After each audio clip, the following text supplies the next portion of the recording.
अस्सलाम वालेकुम वरहमतुल्लाहि वबरकातुहू। खैरियत से आप लोग, होप यू ऑल फाइन। लेकिन यूपी में कोई हाल ठीक ठाक नहीं है। मैं बात कर रहा हूँ रिसेंट हाथरस में जो रेप केस हुआ था एक दलित लड़की का, जिसको रेप करने के बाद गर्दन में उसके फंदे की तरह कपड़े को बांध कर खींचा गया, जिसकी वजह से उसके रीढ़ की हड्डी पूरी टूट गई थी, मल्टीपल फ्रैक्चर्स थे।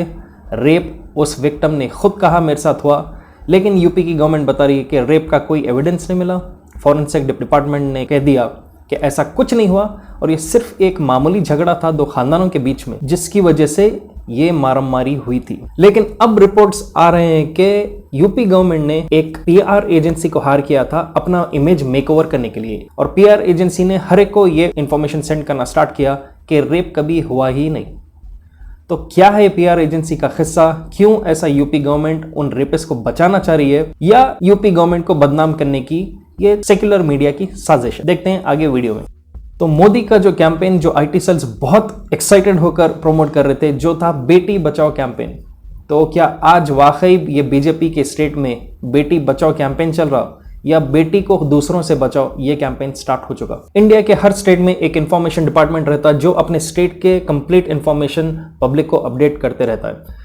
वैसे ही यूपी का इंफॉर्मेशन जो डिपार्टमेंट है, इस बार वो लोग नहीं अपडेट कर रहे, बल्कि एक पीआर एजेंसी है जिसका नाम है कॉन्सेप्ट पीआर। ये एक मुंबई बेस्ड रिलेशनशिप फर्म है, और नोट में दिया गया था Hathras girl was not rape, reveal forensic investigation, preliminary medical and post-mortem report. The reports also revealed the conspiracy to push the state into caste turmoil. SIT, जिसका मतलब है Special Investigation Team, is sure to unveil evil design behind the whole incident. मतलब कि अगर देखा गया तो concept PR ने ये मैसेज भेजा सारे न्यूज़ चैनल वालों को कि कोई रेप नहीं हुआ था, और जो भी इसको रेप बता रहे वो एक कास्ट, मतलब कि अपर कास्ट, लोअर कास्ट, दलित, ये जिस तरह से कास्ट बटे हुए हैं, इनके बीच में यूपी में फसाद लगाना चाह रहे। मतलब कि अभी तक जो लोग बोल रहे थे कि ये रेप हुआ, वो सब झूठ है, और ये सिर्फ उत्तर प्रदेश के लोगों को फसाद करने के लिए, वहां की गवर्नमेंट को परेशान करने के लिए ये एक साजिश है, ऐसा बताया जा रहा है यूपी गवर्नमेंट की तरफ से। नोट में एक और बहुत इंपॉर्टेंट चीज दी गई, और वो है police action was prompt to prevent untoward incident, further intensive probe into the matter. अगर आपको पता नहीं है, जो लड़की थी जिसकी मौत हो गई थी, बिना फैमिली को इन्फॉर्म किए पुलिस धोखे में रख के सुबह के 4 बजे सडनली उसकी लाश को जला दिए। ये तो कुछ जर्नलिस्ट थे जो स्पॉट पर थे, जो पकड़ लिए उनको, पुलिस वालों को, लेकिन पुलिस वाले ये बताए कि नहीं हम फैमिली को इन्फॉर्म कर रहे बोले बोले तक लाश को जला दिया गया। तो क्या रीजन था जो इतनी जल्दबाजी में लाश को जला दिया गया? कंप्लीट एशेस बन गए उस रेप विक्टिम को, और फैमिली को, खुद के उसके माँ बाप को इन्फॉर्म नहीं किया गया कि उसकी लाश को जला जा रहा। वो लोग तो लास्ट टाइम देख भी नहीं सके उसको। जो कंपनी को हायर किया गया है उसका नाम है कॉन्सेप्ट पीआर। इनका काम रहता है इमेज मेकओवर करना। मतलब कि कोई भी कंपनी अगर कोई परेशानी से गुजर रही है, कोई भी बिजनेस रहो, गवर्नमेंट रहो, अगर वो किसी चीज में परेशान हो रही है या इमेज उनका खराब हो रहा है, तो ऐसे कंपनीज पॉजिटिव साइड बताते हैं उस चीज का। स्पेशली जो बीजेपी जितना डाउनफॉल इकोनॉमी का हो रहा है, अगर आप देखेंगे इनके जो आईटी सेल्स रहते हैं, ये कोई एक हरकत बीजेपी की गवर्नमेंट अच्छी कर दो तो उसको 100 बार बताएंगे, बाकी के 99 उनके गलतियों को छुपाने के लिए। तो इस तरह से ये पीआर फर्म्स काम करते हैं। और जैसा आप देख सकते हैं बीजेपी के जो आईटी सेल्स है, जैसा पीआर फर्म ने स्टेटमेंट दिया, आईटी सेल्स सडनली स्टार्ट हो गए बीजेपी गवर्नमेंट की तारीफ करना, यूपी गवर्नमेंट की तारीफ करना, आदित्यनाथ के जबरदस्त लीडरशिप तारीफ करना।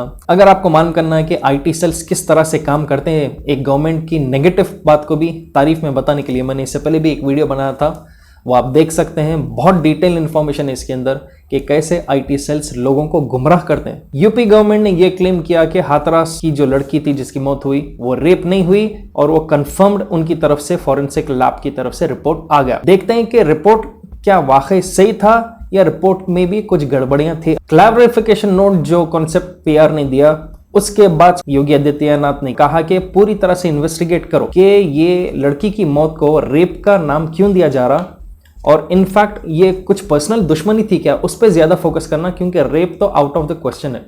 जबकि लड़की ने खुद मरने से पहले स्टेटमेंट दिया था कि उसका रेप हुआ, उसके घर वालों ने कहा कि रेप हुआ। तो ये चीजों को नजरअंदाज करते हुए इसको दूसरा मोड़ दिया जा रहा। हद तो ये हो गई कि यूपी के जो फॉरेंसिक डिपार्टमेंट के स्टेटमेंट के बाद कि रेप नहीं था, वहां की पुलिस ने कहा कि अब अगर कोई इसको रेप का डायरेक्शन देंगे या रेप है बोलकर बताएंगे, हम उनके ऊपर कड़ी सजा लेने वाले हैं, क्योंकि ये मामला कुछ और है, एक पर्सनल फसाद का था, और इसमें गर्दन में कपड़ा खींचने की वजह से मौत हुई।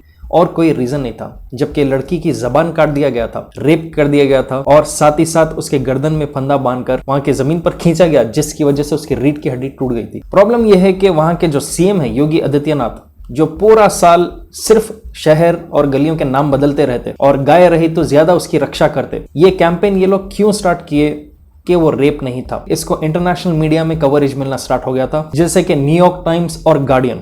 इसमें बदनामी स्टार्ट कर दी गई थी कि भारत के स्टेट में, यूपी में इस तरह से रेप्स आज भी होते हैं। अब देखते हैं कि फॉरेंसिक डिपार्टमेंट का इस तरह से स्टेटमेंट क्यों आया। जो लड़की थी जिसका रेप हुआ था, उसका जो फॉरेंसिक स्वैब टेस्ट हुआ था, फ्लूइड्स रहते बॉडी के ऊपर, उसकी टेस्टिंग की जाती, अनवॉश स्टेट में किया जाता, मतलब कि जो स्टेट में जो हालत में विक्टिम थी उसको उसी हाल में लेके जाकर फॉरेंसिक लैब में टेस्टिंग किया जाता। ये लड़की की टेस्टिंग हुई थी तकरीबन 7 से 8 दिन के बाद। तो उस वक्त में कितने बार इसको नहला धुला गया था होगा, वो आप अंदाजा लगा सकते हो। और ये भी दिया गया है वार में कि तकरीबन 13 दिन के बाद क्राइम होने के ये हॉस्पिटल्स को इसको लेकर फिर रहे थे, और जब तक अगर कोई टेस्टिंग हो रही भी थी तो वो फायदा नहीं था। तो किसी भी हाल नेगेटिव ही रिपोर्ट आएगा। The ADG of UP police is only trying to create a smoke screen, मतलब कि यही है कि वहां की जो पुलिस है यूपी की, वो लोगों के आंखों पे पर्दा डाल रहे, सिर्फ ये बता करके कोई बॉडी फ्लूइड नहीं मिली, मतलब खत्म, रफा दफा हो गया केस,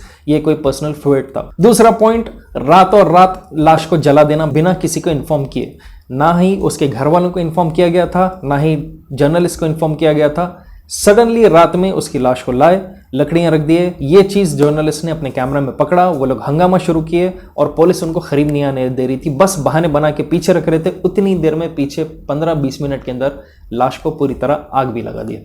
तो मतलब कोई अगर एविडेंस आगे चाहिए भी था किसी को तो वो तो खत्म हो गया। फिर लड़की ने मरने से पहले क्या कहा, वीडियो रिकॉर्डिंग है जहां पर विक्टिम ने ये कहा कि उसका रेप हुआ था, किस किस ने उसका रेप किया था, ये पूरे लोगों का नाम लिया और ये भी कहा कि ये पहली बार नहीं, इससे पहले भी कई बार इसके ऊपर यही लोग अटैक करने आ रहे थे। हाउ कम वो वीडियो एविडेंस को आज यूपी गवर्नमेंट और पुलिस रिजेक्ट कर रही है? रीजन ये है कि अगर इसमें से रेप वर्ड हटा दिया जाए तो सेंटेंस बहुत कम रहेगा, मतलब कि जो पनिशमेंट रहेगा इंडिया के कानून में, आपको तो पता है कई सारे लोग कत्ल करके भी जेल में कुछ वक्त बिताते, बाद में बेल पर बाहर आ जाएंगे। इंडिया में आज फिलहाल रेप के लिए बहुत कड़ी सजा देने के लिए कहा गया है, और रिसेंट निर्भया के जो केसेस थे, तेलंगाना में जो दिशा का केस हुआ था, ये रिजल्ट है कि यहाँ पर मौत दे दी जाती है। फिलहाल तेलंगाना में भी एक केस हुआ है मधु यादव का, और उसने भी इसी तरह ऐसा कुछ काम किया। देखते हैं कि तेलंगाना स्टेट और पुलिस क्या इस बार भी स्ट्रिक्ट एक्शन लेंगे या इस बार भी खामोश बैठेंगे, सेम यूपी पुलिस की तरह डाइवर्जन टैक्टिक यूज करते हुए। होप नॉट, क्योंकि तेलंगाना पुलिस और स्टेट गवर्नमेंट बहुत ख्याल करती है अपने लोगों का। फिलहाल जो कॉन्सेप्ट पीआर, जो पीआर एजेंसी है, वो तो सब जर्नलिस्ट को, ओपिनियन मेकर्स को, जितने न्यूज चैनल्स है, वो तो अपने नोट्स भेजते जा रही है कि ये रेप नहीं था, ये कोई फीवर्ड था, कोई लड़ाई थी। तो आप भी अब हेडलाइंस इसी तरह से फॉलो करते रहना, आप भी यही ओपिनियन पब्लिक के दिमाग में डालना, क्योंकि आपको तो जैसे पता है लिटरली 99% जो आज का मीडिया है जीडीपी माइनस में जा रहा है, लेकिन वो सिर्फ गवर्नमेंट की गुन गाने में है। तो लेट्स सी कि आगे प्रेशर और कितना बढ़ता है और किस तरह से यूपी गवर्नमेंट और पुलिस इस बात को भी डाइवर्ट करके फिर कोई और टॉपिक पे लेके जाएगी, या मेरे अंदाजे से कुछ ना कुछ पाकिस्तान के खिलाफ या कुछ ना कुछ एक तमाशा ऐसा क्रिएट करेंगे, सिनेरियो क्रिएट करेंगे यहाँ के मीडिया चैनल्स, ताकि लोगों का जो दिमाग है वो डाइवर्ट होके कहीं और चल जाए और इस केस को भी खामोशी में दबाया जाए। तो ये था एक ब्रेकडाउन, किस तरह से मीडिया खेलती है दिमाग के साथ, कैसा वीडियो एविडेंस को भी रिजेक्ट किया जा रहा है, क्या लड़की लोअर कास्ट एक दलित थी इसी रीजन से इस बात को दबाया जा रहा है, या क्या अपने अपने बेटियों को बचाते ही रहो, यही कैंपेन चलते रहेगा जब तक इंडिया में कोई स्ट्रिक्ट एक्शन नहीं लिया जाएगा। तो आप भी अपना ओपिनियन नीचे कमेंट कीजिए कि आगे जाके इंडिया में क्या यही हाल चलते रहेगा, और इसको अगर खत्म करना है तो क्या तेलंगाना में जैसा दिशा एनकाउंटर केस हुआ था उस तरह से एक्शन लेना चाहिए। तो देखते हैं नीचे आपके कमेंट्स, आपका ओपिनियन क्या है। अगर आप नए मेरे चैनल पे, please make sure to subscribe to this channel, और इस वीडियो को जितना हो सके शेयर कीजिए आगे। जब तक फिर I will be back soon again, take care and Allah हाफ़िज़।